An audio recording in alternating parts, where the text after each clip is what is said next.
today pag-uusapan natin kung magkano ang nagastos namin nung first birthday ni Ziel.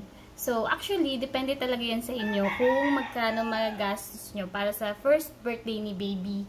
Pwede kasing simple celebration lang, yung kayo-kayo lang, family. So, intimate sa bahay lang, or kung may budget naman, diba, why not? You can celebrate sa mga restaurants, events place, or pwede din out of town.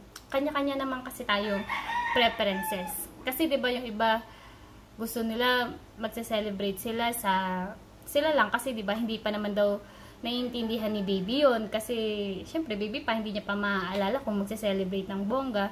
Yung iba naman gusto talaga nilang mag-celebrate ng bongga kasi gusto nila, may budget naman sila, 'di ba? Why not? Pero yun nga, so kung di pa naman talaga naiintindihan ni baby, we have all the means naman to document, diba? So, marami ng paraan ngayon para mapaalala kay baby or para ma-recall ni baby yung first birthday celebration niya.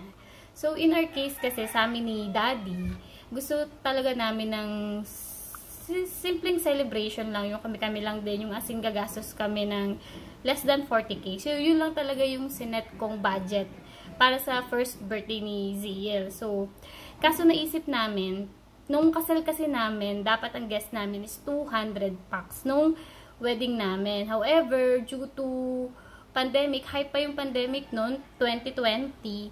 So, from 200 packs, naging 40 packs na lang yung guest namin. Imagine, 'di ba? So, ang daming hindi namin na-invite.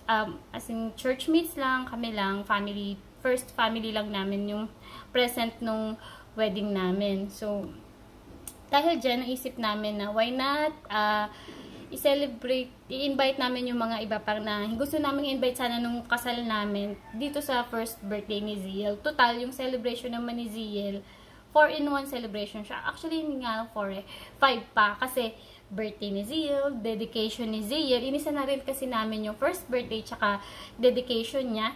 Birthday ni Mama G, yung mama ni Just. So, October 16 yung birthday ni Ziel. 15 yung mama ni Just. Tapos birthday ko, October 8. Tapos birthday ni Zia, October 16. Anniversary namin ni Just, wedding anniversary namin is October 16 din. So, ang galing, no?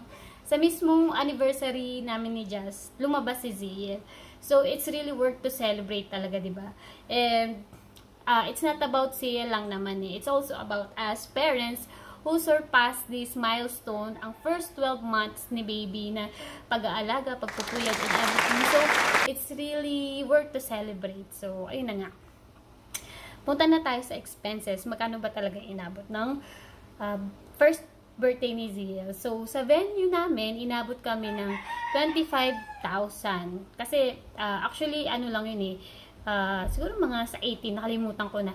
Kasi may mga corkage fees, may mga facilities, may mga additional room na ginamitan ng aircon na, ayun, nakadagdag sa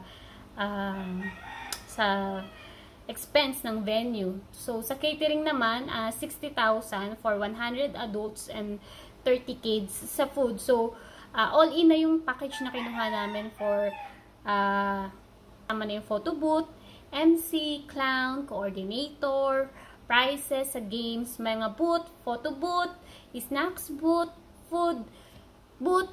So, may face painting, sa styling, kasama na backdrop, pati sa baba, and lights and sound and everything. So, sulit na yung 60,000 para dito. So, next naman, sa pastor namin, yung nag-officiate ng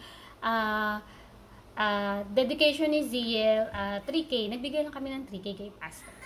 Tapos, photographer namin, actually nakatipid kami sa photographer namin kasi yung official photographer namin on that day, morning, nag-message sa akin na hindi sila makakarating dahil nagkaroon siya ng emergency. So, dali-daling in-inform ko yung coordinator, baka meron siyang masasuggest sa akin na photographer. So, ayun, meron daw kasi walang video, photo lang. So, okay na yun. So, 3K lang ang nabot namin sa photographer. Tapos, tips sa clown, 2K.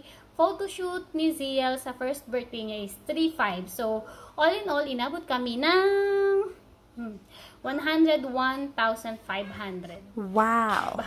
So, yung 40,000 naging 101 pesos. Pero, hindi naman ma-explain yung saya namin ng birthday ni Ziel. Halos lahat ng mga in-invite namin, well represented. Halos lahat sila nakarating sa venue. So, sabi nga ng coordinator namin, yung venue coordinator, sabi niya, first time daw na yung parking nila is super duper puno. Kasi ang capacity pala nung parking space sa venue is 15 lang. Pero sa event daw namin, umabot ng 28 cars and 13 na motor. So, sorry naman ate. So, medyo nahirapan sila sa parking. And kailangan pa daw nilang i-open yung isang gate nila sa talyer nila para sa extra space. So, ayun lang. See you on next video. God bless you. Bye!